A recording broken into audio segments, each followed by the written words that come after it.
कहानी की शुरुआत में यूनाइटेड नेशंस का एक सीक्रेट एजेंट गाड़ी चलाते हुए सड़क पर फंसा हुआ था। तभी अचानक एक पुलिस वाले की मोटरसाइकिल ने उसकी गाड़ी का साइड मिरर तोड़ दिया और बिना पीछे देखे तेजी से निकल गया। जेरी तुरंत गाड़ी से उतरा। पीछे से कुछ और पुलिस वाले मोटरसाइकिल पर तेजी से उसी दिशा में भागते हुए गए। यूनाइटेड नेशन का सीनियर एजेंट होने के नाते पुलिस का ऐसा असामान्य व्यवहार देखकर जेरी को तुरंत समझ आ गया कि कुछ बहुत बड़ा हुआ है। उसने टूटे हुए साइड मिरर को उठाया। जैसे ही वह वापस गाड़ी में बैठने वाला था, तभी दूर कहीं जोर का धमाका हुआ। धमाका छोटा था लेकिन काफी तेज। आसपास की भीड़ अचानक घबराकर हर दिशा में भागने लगी। तभी एक और पुलिस वाला पीछे से आया। वह चिल्लाते हुए जेरी से बोला कि तुरंत गाड़ी के अंदर जाओ और किसी भी हालत में बाहर मत निकलना। लेकिन वह अपनी बात पूरी भी नहीं कर पाया था कि एक तेज रफ्तार कचरा ढोने वाला ट्रक उसे जोरदार टक्कर मारकर उड़ा देता है। ये देखकर जेरी और उसका परिवार सन्न रह गया। वह बेकाबू कचरा ट्रक भीड़ भरी सड़क पर अंधाधुंध दौड़ रहा था। वह सामने आने वाली हर गाड़ी को कुचलता हुआ निकल रहा था, चाहे वह टैक्सी हो, निजी कार हो या बस। किसी को समझ नहीं आ रहा था कि आखिर हो क्या रहा है, लेकिन जेरी को साफ लग रहा था कि उस ट्रक का ड्राइवर सामान्य हालत में नहीं है। जरूर कोई आपात स्थिति है। यहाँ से तुरंत निकलना जरूरी था।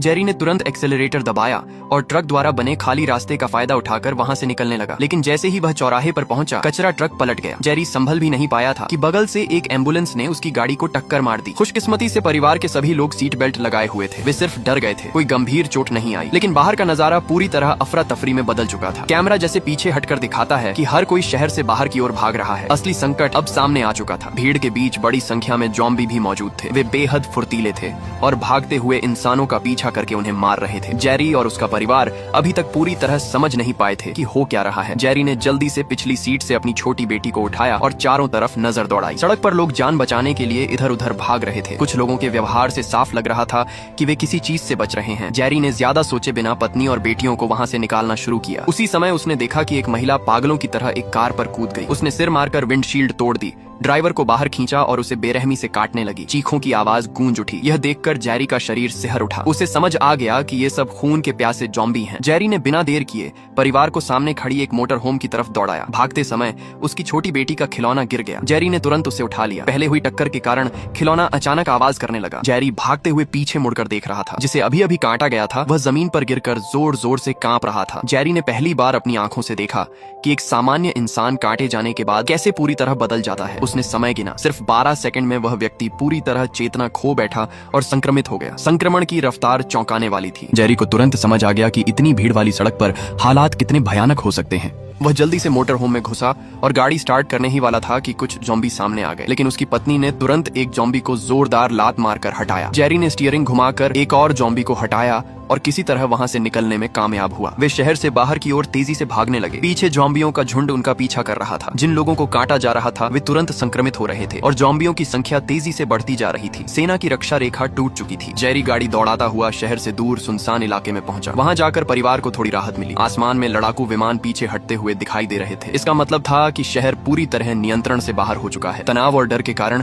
उसकी बड़ी बेटी को अस्थमा का दौरा पड़ गया। उसकी पत्नी दवा लाना भूल गई थी। मजबूरी में जेरी को गाड़ी रोकनी पड़ी। इसी दौरान जेरी का फोन बजा। यह संयुक्त राष्ट्र के उप महासचिव का फोन था। उसने बताया कि ज़ॉम्बी संक्रमण पूरी दुनिया में फैल चुका है और लगभग हर शहर को घेर चुका है। संगठन को जेरी की जरूरत है। 1 घंटे के भीतर हेलीकॉप्टर उन्हें लेने आएगा। तब तक उन्हें खुद अपनी सुरक्षा करनी होगी। इंतजार करते हुए सबसे जरूरी काम था बड़ी बेटी के लिए दवा ढूंढना। वे पास के एक सुपरमार्केट के सामने गाड़ी रोकते हैं। दुनिया के खत्म होने जैसे हालात में कानून और नैतिकता की कोई परवाह नहीं रह गई थी। लोग जरूरी सामान लूट रहे थे। समय बचाने के लिए परिवार 2 हिस्सों में बंट गया। पत्नी और छोटी बेटी जरूरी सामान लेने गई। जेरी बड़ी बेटी को लेकर फार्मेसी की तरफ गया ताकि अस्थमा की दवा मिल सके। जैसे ही जेरी को दवा मिली, उसे छोटी बेटी की चीख सुनाई दी। दौड़कर पहुंचा तो देखा कि 2 बदमाश उसकी पत्नी को लूट रहे थे और उस पर गोली चला दी थी। गुस्से में जेरी ने गोली चलाकर एक को मार गिराया, दूसरा भाग गया। उसी समय एक पुलिस वाला वहां आ गया। जेरी ने हाथ ऊपर कर दिए, लेकिन पुलिस वाला उसे नजरअंदाज कर सामान लूटने में लग गया। जब वे बाहर आए तो उनकी मोटर होम गायब थी। चाबी गाड़ी में ही लगी रह गई थी। अब उनके पास कोई वाहन नहीं था। पत्नी ने सुझाव दिया कि पास की एक अपार्टमेंट बिल्डिंग में छिपना चाहिए। मजबूरी में वे वहां की ओर बढ़े। जेरी ने फोन करके बताया कि हेलीकॉप्टर अब 1 घंटे में नहीं आ पाएगा, शायद सुबह तक इंतजार करना पड़े। चारों लोग गलियों से होते हुए उस इमारत तक पहुंचे। रास्ते में एक बेघर आदमी सड़क किनारे शराब पी रहा था। आसपास विस्फोट हो रहे थे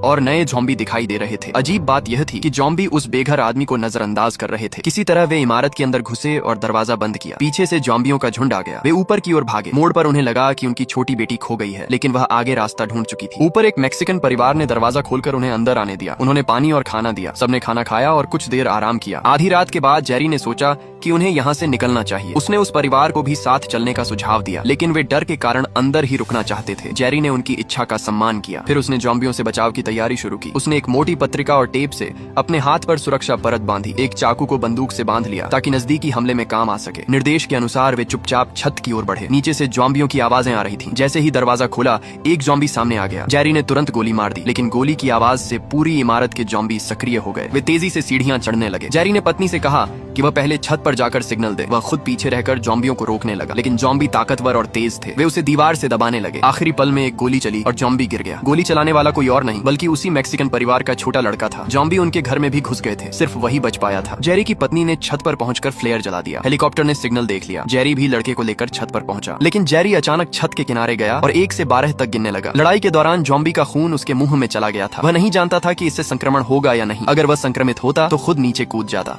12 सेकंड बीत गए। वह संक्रमित नहीं हुआ। तभी हेलीकॉप्टर पहुंच गया, लेकिन आवाज से और ज़ॉम्बी छत पर आने लगे। जेरी ने लोहे का दरवाजा अपने शरीर से रोके रखा ताकि परिवार पहले चढ़ सके। ज़ॉम्बी उसकी बांह काटने की कोशिश कर रहे थे, लेकिन सुरक्षा परत के कारण वह बच गया। जब परिवार हेलीकॉप्टर में चढ़ गया, तब जेरी भी सैनिकों की मदद से उसमें सवार हो गया। वे सुरक्षित वहां से निकल गए। इसके बाद उन्हें एक युद्ध पोत पर ले जाया गया। यही अब संयुक्त राष्ट्र का अस्थायी कमांड सेंटर था। दुनिया के बर्बाद होने के बाद ये सबसे सुरक्षित जगह थी। परिवार को सुरक्षित रखने के बाद जेरी को बताया गया कि हालात बेहद गंभीर हैं। वायरस पूरी दुनिया में फैल चुका है, यहाँ तक कि राष्ट्रपति भी संक्रमित हो चुका है। सिर्फ 5% लोग अभी तक संक्रमित नहीं हुए हैं। एक विशेषज्ञ टीम बनाई गई है जिसका नेतृत्व हार्वर्ड के वायरस विशेषज्ञ डो फास्टबैक कर रहे हैं। उनका मानना है कि अगर मूल स्रोत मिल जाए तो वैक्सीन बनाई जा सकती है। जानकारी के अनुसार यह वायरस सबसे पहले दक्षिण कोरिया के अमेरिकी सैन्य अड्डे पर देखा गया था। 11 दिन पहले वहाँ से ईमेल के जरिए रिपोर्ट भेजी गई थी, लेकिन ध्यान नहीं दिया गया। अब संपर्क टूट चुका है। आखिरी उम्मीद वहीं हो सकती है। इसलिए कमांडर चाहता है कि जेरी एक टीम के साथ वहां जाए। जेरी पहले मना कर देता है क्योंकि वह परिवार को छोड़ना नहीं चाहता, लेकिन कमांडर साफ कह देता है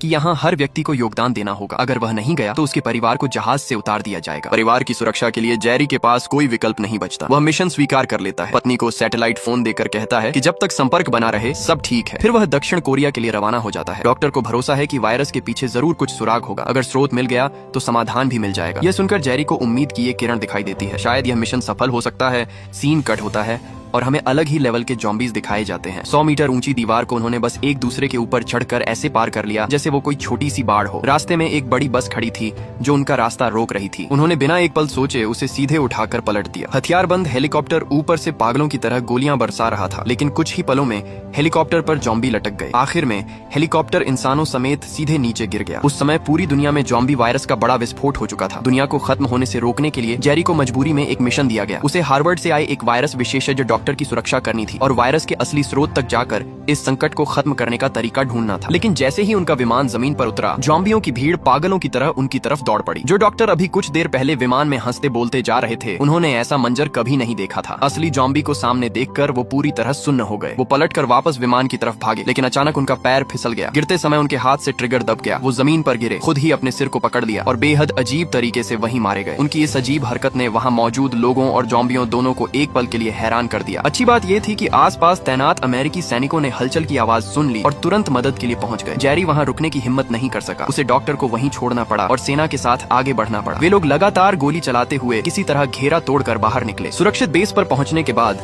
जेरी ने सबको बताया कि जो आदमी अभी खुद को गोली मार बैठा वही उनका वायरस विशेषज्ञ था। ये सुनकर तैनात कमांडर का चेहरा एकदम खाली हो गया। इंसानियत की आखिरी उम्मीद ऐसे ही खत्म हो गई थी, लेकिन डॉक्टर मर चुका था। फिर भी मिशन को जारी रखना ही था। कमांडर ने जेरी को बताया कि ये ज़ॉम्बी आवाज के प्रति बेहद संवेदनशील है। शरीर पर गोली मारने से सिर्फ उनकी रफ्तार कम होती है, सिर पर गोली मारने से या आग से ही उन्हें पूरी तरह खत्म किया जा सकता है। जेरी वायरस की असली शुरुआत जानना चाहता था। कमांडर उसे एक ऐसे घर में ले गया जो पूरी तरह जल चुका था। उसने कहा कि बिस्तर पर जो जला हुआ ढांचा है वो कोरिया का पहला संक्रमित व्यक्ति था। उसके बगल में जो अवशेष हैं वो उस कर्नल के हैं जिसे काटा गया था और वो भी संक्रमित हो गया था। अब उसके शरीर से सिर्फ 2 उंगलियां बची थीं जो कभी कभी हल्की सी हिलती थीं। जहां तक उसे काटने वाले की बात है, वो बेस का सैन्य डॉक्टर था। वो डॉक्टर फ्रंटलाइन से वापस लौटा था और उसे एक रहस्यमयी तरीके से मरे कोरियाई सैनिक की जांच के लिए भेजा गया था। कहा जाता है कि वो सैनिक 1 हफ्ते पहले लापता हो गया था। जब डॉक्टर उसकी मौत की वजह देख रहा था, तभी वो सैनिक अचानक हरकत करने लगा। उसकी आंखें सफेद हो गईं और उसने सीधे डॉक्टर को काट लिया। डॉक्टर घायल होकर अमेरिकी बेस वापस आया। उसके बाद उसने बेस में लोगों को काटना शुरू कर दिया। कई गार्ड संक्रमित हो गए। आखिरकार उसे जबरदस्ती हथकड़ी लगाई गई, लेकिन हालात काबू में नहीं आए। मजबूरी में तैनात सैनिकों ने पूरे वार्ड को आग लगा दी और वहाँ मौजूद सभी लोगों को जला दिया। इससे ये साबित होता है कि डॉक्टर 12 सेकंड में नहीं बदला था, बल्कि काफी समय तक सामान्य रहा। जहाँ तक उस पहले सैनिक की बात है, वो वायरस से कैसे संक्रमित हुआ ये किसी को नहीं पता। कोई नहीं जानता वो कहां से आया था, किसके संपर्क में था। उसके और डॉक्टर से जुड़े सारे रिकॉर्ड भी आग में जलकर खत्म हो गए। अब जांच आगे बढ़ाना लगभग नामुमकिन था, लेकिन एक अजीब बात थी। उस समय एक लंगड़ा सैनिक जॉम्बियों के बीच खड़ा था। उसके आसपास 7-8 जॉम्बी थे, लेकिन किसी ने उसे काटा नहीं। सभी ने जैसे उसे नजरअंदाज कर दिया। उस वक्त सबने मजाक में कहा कि उसकी किस्मत बहुत अच्छी है, लेकिन जेरी इस बात पर गंभीरता से सोच रहा था। उसी समय उसने पास में बड़बड़ाते एक कैदी को देखा, जिसे शायद कुछ पता था। पूछताछ करने पर पता चला कि वो पहले CIA का सीनियर एजेंट था। हाल ही में उसे उत्तर कोरिया को हथियार तस्करी करने के आरोप में पकड़ा गया था। वो थोड़ा सनकी लग रहा था, लेकिन जेरी को लगा कि उसे कुछ अहम बातें पता हैं। बातचीत के दौरान जेरी को कुछ जरूरी जानकारी मिली। पहले जेरी ने पूछा था कि इस बेस में संक्रमण फैलने में कितना समय लगा। जवाब मिला था 6 से 10 मिनट। उस आदमी ने बीच में कहा कि डेविड को 10 मिनट लगे थे। डेविड शायद वही सैनिक था जिसे सैन्य डॉक्टर ने काटा था। दूसरी जानकारी और भी चौंकाने वाली थी। उत्तर कोरिया इस आपदा से बच गया था। बताया गया कि जॉम्बी संकट शुरू होते ही उत्तर कोरिया ने सिर्फ 24 घंटे के अंदर 2 करोड़ 30 लाख लोगों के दांत उखाड़ दिए, ताकि अगर कोई संक्रमित हो भी जाए तो किसी को काट कर वायरस न फैला सके। उस आदमी ने आगे बताया कि जिस वजह से वो ये सब जानता है, क्योंकि उसे कम से कम 11 दिन से कैद में रखा गया है। उसने सैन्य डॉक्टर वाली घटना खुद अपनी आंखों से देखी थी। इसका मतलब ये है कि उसे पहले से ही हालात का अंदाजा था। अगर उन 11 दिनों में कोरियाई सैनिक के 1 हफ्ते तक गायब रहने का समय जोड़ दें तो कुल मिलाकर 18 दिन बनते हैं। यानी कम से कम 18 दिन पहले ही कुछ लोगों को जॉम्बी समस्या के बारे में पता चल चुका था। उसने एक और अहम बात बताई। पूरी दुनिया में अब सिर्फ एक देश मजबूती से खड़ा है, इजराइल। जॉम्बियों के इंसानों पर हमला शुरू करने से 1 हफ्ता पहले ही इजराइल ने अचानक पूरे देश को सील कर दिया था। लेकिन इतनी बड़ी दीवार बनाना कोई छोटा काम नहीं था। इसे बनाने में कितना समय लगा ये किसी को नहीं पता। और सबसे बड़ी बात, इतनी बड़ी कार्रवाई के बारे में पश्चिमी देशों को कुछ पता क्यों नहीं चला। उस आदमी ने जेरी से कहा, अगर सच जानना है तो इजराइल की राजधानी जाकर यूरिगन नाम के आदमी को ढूंढो, चाहे ये जानकारी सच हो या झूठ। जेरी को वहां जाना ही था। जेरी ने निकलने से पहले अपनी पत्नी को फोन किया, लेकिन सिग्नल ठीक नहीं था। कॉल कुछ सेकंड बाद ही कट गई। फिर उसने यरूशलेम जाने का फैसला किया, लेकिन उड़ान भरने से पहले उन्हें एक और बेहद खतरनाक काम करना था, विमान में ईंधन भरना। इसके लिए पूरे बेस को एक्टिव करना पड़ा। सैनिकों को 2 टीमों में बांटा गया। एक टीम एयरपोर्ट के आसपास अलग अलग जगहों पर कवर देगी और दूसरी टीम फ्यूल टैंकर ढूंढने जाएगी। शोर कम रखने के लिए जेरी 2 सैनिकों की सुरक्षा में साइकिल से विमान की ओर बढ़ा। सब लोग पूरी तैयारी के साथ बेहद सावधानी से बिना आवाज किए आगे बढ़ रहे थे। तभी अचानक जेरी की पत्नी ने उसे कॉल कर दिया। फोन की घंटी बजते ही आसपास के जॉम्बी उग्र हो गए। पहले से तैयार सैनिकों ने तुरंत गोली चलाकर कवर दिया। जेरी घबराकर कॉल काट ही रहा था कि आसपास के सारे जॉम्बी पूरी तरह जाग चुके थे और उनकी तरफ तेजी से बढ़ रहे थे। इसी बीच कमांडर फ्यूल टैंकर लेकर पहुंच गया। उसने सीधे जॉम्बियों की भीड़ के बीच गाड़ी घुसा दी और रास्ता बनाते हुए विमान तक पहुंच गया। सैनिक एक तरफ ईंधन भर रहे थे और दूसरी तरफ लगातार जॉम्बियों से लड़ रहे थे। स्नाइपर भी कवर दे रहे थे। काफी संघर्ष के बाद वे लोग किसी तरह विमान के करीब पहुंच गए, लेकिन सबसे पीछे रह गया जेरी। अचानक एक जॉम्बी ने उसे गिरा दिया। वो उसे काटने ही वाला था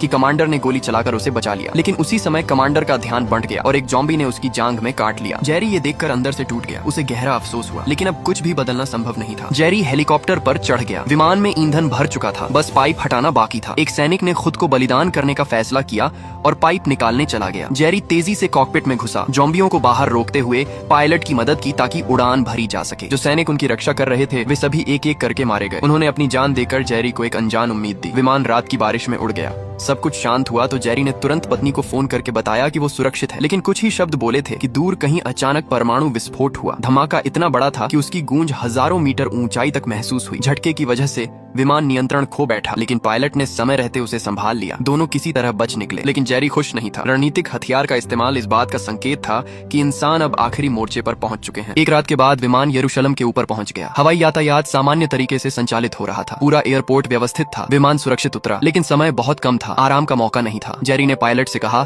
कि वो तैयार रहे, जरूरत पड़ने पर तुरंत निकलना होगा। फिर वह स्थानीय नेतृत्व से मिलने गया। एक महिला सैनिक उसे लेकर गई। संयुक्त राष्ट्र के जांच अधिकारी के रूप में जेरी को इजराइल के एक उच्च अधिकारी से मिलने का मौका मिला। वही थे यूरिगन। जेरी जानना चाहता था कि उन्होंने वायरस फैलने की भविष्यवाणी कैसे की। यूरिगन ने बताया कि उन्हें भविष्य देखने की कोई शक्ति नहीं थी। असल में उनकी खुफिया एजेंसी ने भारत के एक जनरल की बातचीत को इंटरसेप्ट किया था। उस बातचीत में कहा गया था कि वे जॉम्बियों से लड़ रहे हैं। शुरुआत में किसी ने इस पर विश्वास नहीं किया, लेकिन उनके यहाँ एक सिद्धांत था, अगर 9 लोग एक ही राय रखते हैं तो 10वें का कर्तव्य है कि वो विरोध में सबूत ढूंढे। यूरिगन वही 10वां व्यक्ति था। वो खुद भी शुरू में यकीन नहीं करता था, लेकिन जब बाकी सब इसे बकवास मान रहे थे तो उसने जिम्मेदारी के तहत जांच शुरू की। जांच में उसे कई रिपोर्ट्स मिली। काले अंगों का अवैध व्यापार, एशिया में अजीब घटनाओं की खबरें और अलग अलग जगहों पर जॉम्बी संक्रमण की सूचनाएं। इससे साफ था कि भारत पहले से जॉम्बियों से लड़ रहा था। हो सकता है पहला मरीज वहीं से आया हो, या फिर अवैध अंग व्यापार व्यापार की वजह से संक्रमण फैला हो। असली स्रोत क्या था, इस पर कोई पक्की जानकारी नहीं थी, लेकिन एशिया को शुरुआती केंद्र मानने की संभावना बहुत ज्यादा थी। जब बाकी लोग ज़ॉम्बियों के अस्तित्व पर शक कर रहे थे, यूरिगन ने खतरे को सच माना और पहले से ऊंची दीवार बनवा दी। अब पूरी दुनिया में सिर्फ इजराइल सुरक्षित था। दीवार के अंदर सिर्फ इजरायली नागरिक ही नहीं, बल्कि दूसरे देशों से आए शरणार्थी भी रह रहे थे। यूरिगन का मानना था कि जितने ज्यादा इंसान बचेंगे, उतने कम ज़ॉम्बी बनेंगे। दीवार के बाहर हथियारबंद हेलीकॉप्टर 24 घंटे गश्त कर रहे थे। वे ज़ॉम्बियों की हर हरकत पर नजर रख रहे थे और बाहर से आने वाले शरणार्थियों को सुरक्षित अंदर ला रहे थे। लेकिन तब कुछ ऐसा हुआ जिसने सब कुछ बदल दिया।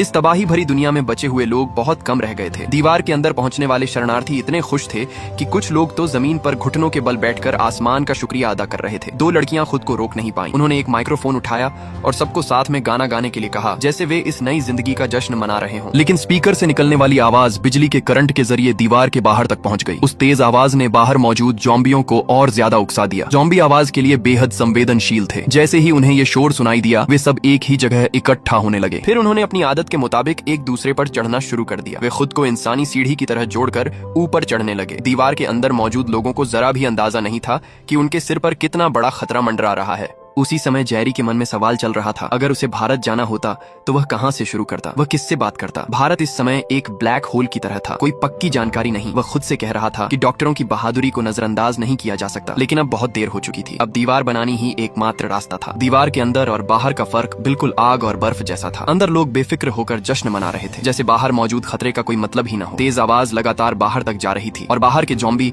एक के ऊपर एक चढ़ते जा रहे थे। देखते ही देखते वे 100 मीटर ऊंची दीवार के बराबर पहुंच गए। जेरी ने कुछ गड़बड़ महसूस की। उसने तुरंत सबको चेतावनी देने की कोशिश की, लेकिन तब तक बहुत देर हो चुकी थी। ज़ॉम्बियों का झुंड दीवार के ऊपर से ऐसे गिरने लगा जैसे उबलते पानी में पकौड़े डाले जा रहे हों। सैनिक तुरंत उन्हें रोकने के लिए दौड़े, लेकिन ज़ॉम्बी जमीन पर गिरते ही उठ खड़े हुए और आसपास के लोगों पर टूट पड़े। हर तरफ अफरा तफरी मच गई। हेलीकॉप्टर पूरी ताकत से फायरिंग कर रहे थे ताकि उस इंसानी सीढ़ी को तोड़ा जा सके और ज़ॉम्बी अंदर न आ सके। लेकिन उनकी संख्या इतनी ज्यादा थी कि गोलियां बेअसर लग रही थी। वे समुद्र की लहरों की तरह अंदर घुसते चले आ रहे थे। गोलियों और धमाकों की आवाज हर तरफ गूंज रही थी। हालात पूरी तरह बेकाबू हो गए। यूरिगन मजबूरी में बख्तरबंद गाड़ी में बैठकर वहां से निकल गया और एक टीम को आदेश दिया कि वे जेरी को विमान तक सुरक्षित पहुंचाएं। भागते समय जेरी ने एक अजीब चीज देखी। उसने देखा कि एक बूढ़ा आदमी ज़ॉम्बियों के बीच खड़ा था, लेकिन कोई भी उसे छू नहीं रहा था। ज़ॉम्बी उसे पूरी तरह नजरअंदाज कर रहे थे, लेकिन उस वक्त सोचने का समय नहीं था। जान बचाना ज्यादा जरूरी था। शहर के प्रवेश द्वार से ज़ॉम्बियों की बाढ़ अंदर घुस चुकी थी। जो लोग भाग नहीं पा रहे थे, वे या तो मारे जा रहे थे या खुद ज़ॉम्बी बनते जा रहे थे। जो तेज दौड़ सकते थे वही बच पा रहे थे। एक जगह एक सैनिक को ज़ॉम्बियों ने पकड़ लिया। उसने समझ लिया कि अब बचना मुश्किल है। उसने तुरंत ग्रेनेड निकाला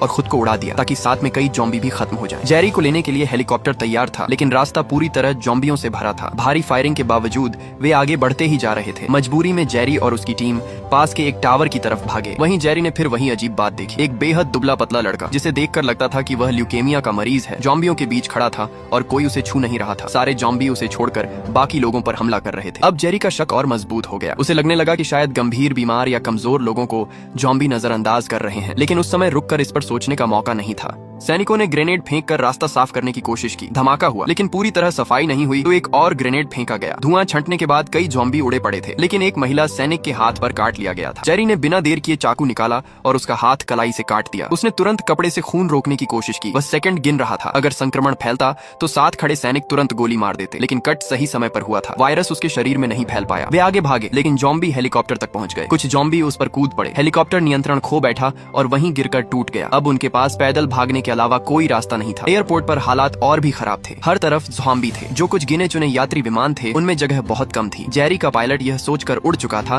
कि जेरी मारा गया है। आखिरी उम्मीद के तौर पर जेरी ने रनवे पर खड़े एक सिविलियन विमान की तरफ देखा। वे सब दौड़कर उसके सामने पहुंचे। सैनिकों ने हथियार दिखाकर विमान को जबरन रुकवाया। पायलट के पास कोई विकल्प नहीं था। उसने सीढ़ी नीचे कर दी। आखिर में सिर्फ जेरी और घायल महिला सैनिक ही विमान में चढ़ पाए। पायलट ने नियम के अनुसार उनके हथियार बाहर फेंक दिए। उसे नहीं पता था कि यही फैसला आगे चलकर सबसे बड़ी गलती साबित होगा। विमान में भगदड़ से भागे हुए लोग भरे थे। उड़ान भरने के बाद सबने राहत की सांस ली, लेकिन जो पीछे रह गए थे वे या तो ज़ॉम्बी बन गए या बम धमाकों में मारे गए। उड़ान के दौरान जेरी ने महिला सैनिक के जख्म को दोबारा साफ किया और पट्टी बांधी। उसके हाथ की सफाई देखकर वह चौंक गई। उसने पूछा, क्या वह डॉक्टर है? जेरी ने कहा कि वह डॉक्टर नहीं है, लेकिन उसने पहले अपने घर के सुअरों का इलाज किया है, इसलिए हड्डी टूटने या कटने जैसी चोटें संभालना जानता है। महिला सैनिक ने पूछा कि हाथ काट देने से संक्रमण क्यों रुक गया? जेरी के पास पक्का जवाब नहीं था, लेकिन उसे बूढ़े आदमी, बीमार लड़के और लंगड़े सैनिक की याद आई। उसे लगा कि शायद जिन लोगों की हालत पहले से खराब है उन्हें जॉम्बी संक्रमित नहीं कर रहे। उसे तुरंत विश्व स्वास्थ्य संगठन के नजदीकी रिसर्च सेंटर का पता चाहिए था, ऐसा जो वैक्सीन बना सके। उसने सैटेलाइट फोन से संपर्क किया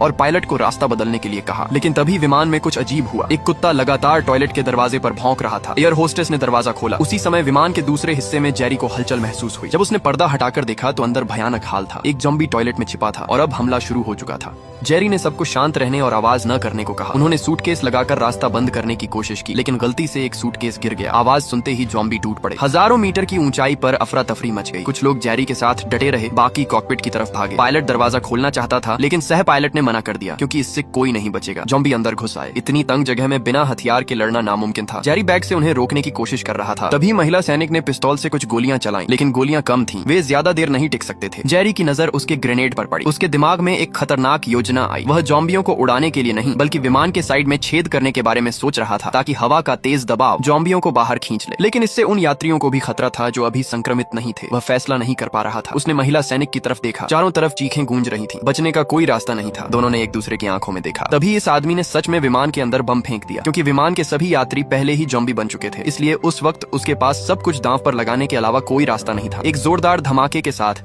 विमान के शरीर में बड़ा सा छेद हो गया और ताकतवर हवा के दबाव से जॉम्बी एक एक करके बाहर खींचते चले गए। कॉकपिट से लगातार मदद की आवाजें आ रही थीं। जेरी तेज हवा का सामना करते हुए ऊपर देखता है और पाता है कि ज्यादातर जॉम्बी बाहर उड़ चुके हैं। हालांकि जॉम्बी का खतरा फिलहाल खत्म हो गया था, लेकिन अब उससे भी बड़ी समस्या सामने थी। पूरा विमान नियंत्रण से बाहर हो चुका था और उसे इमरजेंसी लैंडिंग करनी ही पड़ेगी। जेरी ने तुरंत महिला सैनिक और खुद की सीट बेल्ट कसकर बांधी और जमीन से टकराने के लिए खुद को तैयार कर लिया। अब उनकी जान किस्मत पर टिकी थी। तभी एक अकेला बचा जॉम्बी उनके सामने आ गया। जेरी सीट बेल्ट खोलने की हिम्मत नहीं कर सकता था, इसलिए वह वहीं बैठे बैठे उससे सामना करता रहा। आखिरकार विमान विश्व स्वास्थ्य संगठन के पास स्थित जंगल में गिरकर दुर्घटनाग्रस्त हो गया। काफी देर बाद उल्टा लटके हुए जेरी को होश आया। वह फिर से किस्मत से बच गया था, लेकिन उसके पास वाली महिला सैनिक कहीं नजर नहीं आ रही थी। चारों तरफ विमान का मलबा बिखरा था और बाकी लोग लगभग सभी मारे जा चुके थे। जेरी की जान तो बच गई थी, लेकिन उसकी कमर में विमान का एक टुकड़ा धंसा हुआ था। उसने उसे निकालने की कोशिश की, पर वह आसान नहीं था। मजबूर होकर उसने गहरी सांस ली, सीट बेल्ट खोली और शरीर को एक तरफ झुकाकर जमीन पर गिरने की कोशिश की। दर्द इतना तेज था कि वह लगभग बेहोश हो जाता, लेकिन वह रुक नहीं सकता था। उसके पास जॉम्बी से जुड़ा एक बहुत बड़ा राज्य था और उसे हर हाल में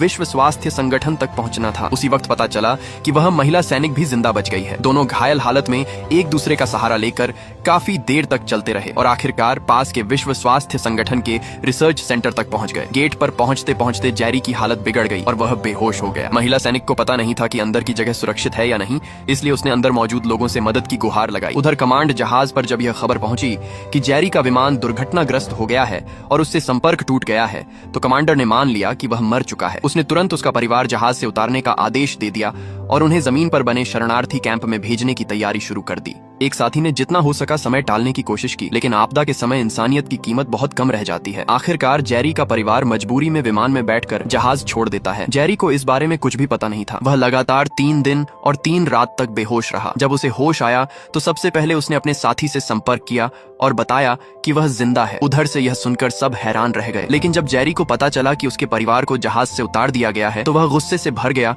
और काम छोड़ने की बात करने लगा। उसके साथी ने शर्मिंदा होकर कहा कि उसने पूरी कोशिश की थी, लेकिन फैसला उसके हाथ में नहीं था। कम से कम फिलहाल उसका परिवार सुरक्षित है, क्योंकि यहाँ लगभग सभी ने अपने परिवार खो दिए हैं। कम से कम जेरी के पास उम्मीद है, उसका परिवार उसका इंतजार कर रहा है। यहाँ इतने लोग सिर्फ इसलिए डटे हुए हैं ताकि जल्द से जल्द वैक्सीन बनाकर ज्यादा से ज्यादा लोगों को बचाया जा सके। यह सुनकर जेरी फिर से संभला। उसने सबको इकट्ठा किया और अपने रास्ते में देखी गई अजीब घटनाओं के बारे में बताया। उसने अंदाजा लगाया कि जॉम्बी उन लोगों पर हमला नहीं करते जिनके शरीर में पहले से गंभीर बीमारी होती है। उसका तर्क था कि हर जीव अपने अस्तित्व को आगे बढ़ाने की कोशिश करता है। जॉम्बी वायरस भी शायद स्वस्थ शरीर को चुनता है ताकि वह खुद को फैलाए। इसलिए जो लोग पहले से गंभीर या जानलेवा बीमारी से ग्रस्त हैं, उन्हें यह वायरस नजरअंदाज कर देता है। यही इसकी ताकत है, लेकिन यही इसकी कमजोरी भी हो सकती है। अगर यह अनुमान सही है तो समाधान मिल सकता है। उन्हें ऐसी बीमारी का रोगाणु ढूंढना होगा जिसकी मृत्यु दर ज्यादा हो लेकिन इलाज संभव हो। फिर उसे इंसान के शरीर में इंजेक्ट किया जाए ताकि जॉम्बी उसे बीमार समझकर छोड़ दें। यह विचार सामने आते ही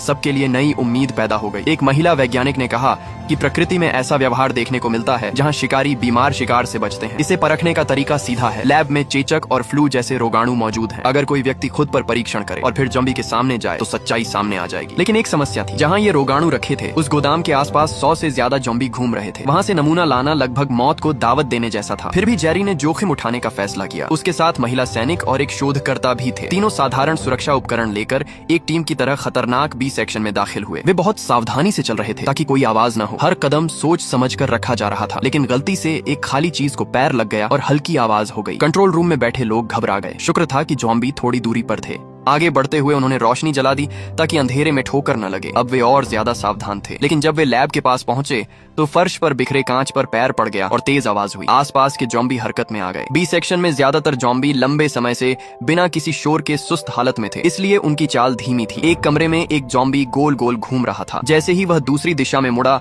महिला सैनिक नीचे झुककर आगे बढ़ी और बाकी दोनों उसके पीछे पीछे निकल गए। लेकिन कुछ कदम बाद सामने एक और ज़ॉम्बी आ गया। टकराव से बचने के लिए उन्होंने दरवाजा खोलकर गलियारे से निकलने की सोची। दरवाजा खोलते समय आवाज हो गई और आसपास के ज़ॉम्बी गरजने लगे। वे धीरे धीरे दरवाजा खोलते रहे, लेकिन इस शोर से लगभग सभी ज़ॉम्बी जाग गए और उनकी तरफ बढ़ने लगे। जेरी ने कुल्हाड़ी फंसाकर दरवाजे को संभाला ताकि वह दोबारा आवाज न करे। किसी तरह वे बेसमेंट तक पहुंच गए, लेकिन घबराहट में शोधकर्ता से एक अलमारी टकरा गई और आवाज से एक महिला ज़ॉम्बी उनकी तरफ आ गई। मजबूर होकर महिला सैनिक ने उसे गोली मार दी। गोली की आवाज से और ज़ॉम्बी आकर्षित हो गए। इस स्थिति से निकलने के लिए जेरी ने योजना बनाई। वह खुद शोर मचाकर सभी ज़ॉम्बियों को अपनी तरफ खींचेगा ताकि बाकी दोनों रोगाणु ले सकें। सभी ज़ॉम्बी उसके पीछे भागने लगे। उसने कमरे की बनावट का फायदा उठाकर कई ज़ॉम्बियों को चकमा दिया, लेकिन कुछ उसका पीछा करते रहे। उसने पूरी ताकत लगाकर उन्हें गिरा दिया। उसी समय उसकी चोट का दर्द तेज हो गया। इतने में एक और ज़ॉम्बी सामने आ गया और उसका औजार भी फंस गया। हालात बेहद नाजुक थे। उधर महिला सैनिक और शोधकर्ता की स्थिति भी आसान नहीं थी। गोदाम के बाहर ज़ॉम्बियों की संख्या और भी ज्यादा थी। जैसे ही कुछ ज़ॉम्बी उनकी तरफ बढ़े, दोनों बिना कुछ कहे मुड़कर दौड़ पड़े। उनके कदमों की आवाज से और ज़ॉम्बी सतर्क हो गए। रास्ता बनाने के लिए महिला सैनिक ने लगातार गोलियां चलाईं और शोधकर्ता उसके पीछे पीछे भागता रहा। लेकिन ज़ॉम्बियों की संख्या बढ़ती जा रही थी,